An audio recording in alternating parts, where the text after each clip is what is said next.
ನ್ಯಾಯಾಂಗ ಮತ್ತು ಪತ್ರಿಕಾಂಗವು ಸಂವಿಧಾನದ ರಕ್ಷಣೆಯಲ್ಲಿ ಪ್ರಮುಖ ಪಾತ್ರ ವಹಿಸುತ್ತದೆ. ಸಂವಿಧಾನ ಉಳಿದರೆ ಮಾತ್ರ ಸ್ವಾತಂತ್ರ್ಯ ಉಳಿಯುತ್ತದೆ ಎಂಬುದನ್ನು ಎಲ್ಲರೂ ಮನಗಾಣಬೇಕೆಂದು ಮುಖ್ಯಮಂತ್ರಿಗಳ ಕಾನೂನು ಸಲಹೆಗಾರರು ಹಾಗೂ ವಿರಾಜಪೇಟೆ ಕ್ಷೇತ್ರದ ಶಾಸಕರಾದ ಎಸ್ ಪೊನ್ನಣ್ಣ ಹೇಳಿದ್ದಾರೆ.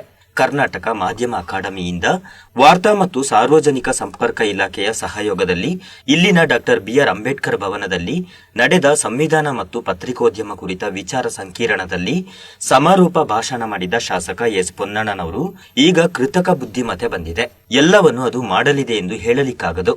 ಒಬ್ಬ ವ್ಯಕ್ತಿಯ ಸೃಜನಾತ್ಮಕ ಬರಹದ ಮಟ್ಟಕ್ಕೆ ಎಐ ತಲುಪಲು ಸಾಧ್ಯವಾಗದು ಎಂಬುದು ನನ್ನ ಭಾವನೆ. ಅದು ಮುಂದೆ ಎಷ್ಟು ಪರಿಣಾಮಕಾರಿಯಾಗಿ ಬರುತ್ತದೆ ಎಂಬುದು ಗೊತ್ತಿಲ್ಲ. ಆದರೆ ನಾವಿಲ್ಲದೆ ಎಐ ಬರಲು ಸಾಧ್ಯವಿಲ್ಲ. ಅದನ್ನು ಸದ್ಬಳಕೆ ಮಾಡಿಕೊಂಡು ನಮ್ಮ ಕೆಲಸವನ್ನು ಸುಲಭ ಮಾಡಿಕೊಳ್ಳಬೇಕೆಂದು ತಿಳಿಸಿದರು.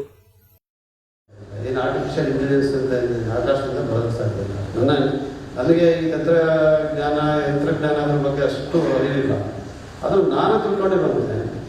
ಇವತ್ತು ವಕೀಲನಾಗಿ ನೀವು ನೋಡ್ಬೇಕಂದ್ರೆ ಒಂದು ಅಗ್ರಿಮೆಂಟ್ ಡ್ರಾಫ್ಟ್ ಮಾಡಬೇಕಂದ್ರೆ ಭಾಳ ಸುಲಭ ಇರುತ್ತೆ. ಏನಾಗ್ತದೆ ಅದೇ ಡ್ರಾಫ್ಟ್ ಮಾಡ್ತದೆ.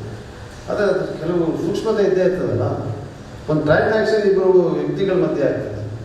ಈಗ ತಾವು ಬರೆಯೋದು ಏನಿದೆ, ಅದರ ಶೈಲಿ ಏನಿದೆ ಇತ್ತು ಟಿ ವಿ ಮಾಧ್ಯಮವನ್ನು ನೀವು ನೋಡಿದ್ರೆ ಅದೇ ನಮಗೇನು ಮಾನವನಿಗೇನೆ ಏನು ಕೆಲಸ ಇಲ್ಲ, ಮನುಷ್ಯರಿಗೇನು ಕೆಲಸ ಇದ್ದಂಗೆ ಆಗಿಬಿಡ್ತದೆ ಅಂತ ಹೇಳೋ ಥರ ಬಿಡಿಸ್ತಾ ಇದ್ದಾರೆ. ಬಹುಶಃ ಅದಾಗಲಿಕ್ಕೆ ಸಾಧ್ಯ ಇಲ್ಲ. ಯಾಕಂದರೆ ಇಂಟೆಲಿಜೆನ್ಸ್ ಕ್ರಿಯೇಟ್ ಮಾಡಿದ್ರೆ ನಾವು ಆರ್ಟಿಫಿಷಿಯಲ್ ಇಂಟೆಲಿಜೆನ್ಸ್ ಮಾಹಿತಿ ತುಂಬ ಒಳ್ಳೆಯದು. ಬಹುಶಃ ನಾವು ಮಾಡ್ತಾ ಇರೋಂಥ ಕೆಲಸದ ರೀತಿ ಏನಿದೆ ಅದು ಬದಲಾಗ್ತದೆ. ಆದರೆ ನಾವೇ ಇಲ್ಲದೆ ಆರ್ಟಿಫಿಷಿಯಲ್ ಇಂಟೆಲಿಜೆನ್ಸ್ ತಾನಾಗೆ ಓಡ್ಲಿಕ್ಕೆ ಸಾಧ್ಯ ಇಲ್ಲ. ಈಗ ಅದಕ್ಕೆ ಮಾಹಿತಿ ಕೊಡೋದು, ಒಂದು ಅಗ್ರಿಮೆಂಟ್ ಮಾಡಬೇಕು ಅಥವಾ ಒಂದು ಡ್ರಾಫ್ಟ್ ಮಾಡಬೇಕು, ಒಂದು ವರದಿ ಮಾಡಬೇಕು. ಈ ಥರ ಒಂದು ಘಟನೆ ಆಗಿದೆ, ಒಂದು ಹಲ್ಲೆ ಆಗಿದೆ, ಒಂದು ಘಟನೆ ಆಗಿದೆ, ಭಾಷಣಗಳು ಮಾಡಿದ್ದಾರೆ, ಏನಿದೆ ವರದಿ ಯಾವ ಥರ ಬರೀಬೇಕು ಅಂತ ಬರ್ಕೊಡ್ಬೋದು. ಅದನ್ನು ಬರ್ಕೊಡ್ಬೇಕಂದ್ರೆ ಅದಕ್ಕೆ ಯಾರಾದ್ರೂ ತುಂಬಿರ್ಬೇಕಲ್ಲ. ಆ ಕೆಲಸವನ್ನು ನಾವೇ ಮಾಡಬೇಕು. ಅದರಿಂದ ಅದನ್ನು ಬಳಸ್ಕೊಂಡು ಅದರ ಸದ್ಬಳಕೆ ಮಾಡಿ ನಮ್ಮನ್ನು ನಾವು ಇನ್ನಷ್ಟು ಇಂಪ್ರೂವ್ ಮಾಡಲಿಕ್ಕೆ ಸಾಧ್ಯ ಇದೆ ಅಂತ ನನಗೆ ಅನಿಸ್ತದೆ. ಅದರಿಂದ ಆರ್ಟಿಫಿಷಿಯಲ್ ಇಂಟೆಲಿಜೆನ್ಸ್ನಿಂದ ನಾವು ಭಯ ಪಡುವಂಥದ್ದೇನಿಲ್ಲ.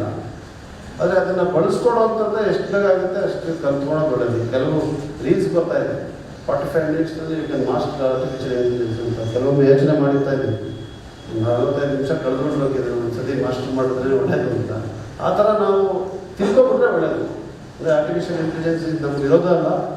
ನಾವು ಅದನ್ನು ಸದ್ಬಳಕೆ ಮಾಡಿಕೊಂಡು ನಮಗೆ ಒಳ್ಳೆಯದಾಗುವಂಥ ರೀತಿನ ಅದನ್ನು ಉಪಯೋಗಿಸ್ಬೋದು. ಯಾಕಂದರೆ ಎಂಡ್ ಆಫ್ ದ ಡೇ ನಾವು ವಿ ಹ್ಯಾವ್ ಕ್ರಿಯೇಟೆಡ್ ಇಟ್, ನಾವು we have use it for benefit ಇರ್ತಾರೆ. ಅಂದರೆ ಇವತ್ತು ಬದಲಾಗ್ತಾ ಇದೆ. ಎಲ್ಲವೂ ಕೂಡ ಒಂದೇ ಒಂದು ಬೆರಳಿನ ಒಂದು ಬಟನ್ನಲ್ಲಿ. ಇವತ್ತು ಅಂಟಾರ್ಟಿಕಲ್ ಏನಾಗ್ತಾ ಇದೆ, ಎಷ್ಟು ಐಸ್ಮೆಂಟ್ ಆಗಿದೆ, ಎಷ್ಟು ಸ್ನೋಫಾಲ್ ಆಗಿದೆ ಅಂತ ಅದು ಗೊತ್ತಾಗಿದೆ. TV1 news, Madikeri.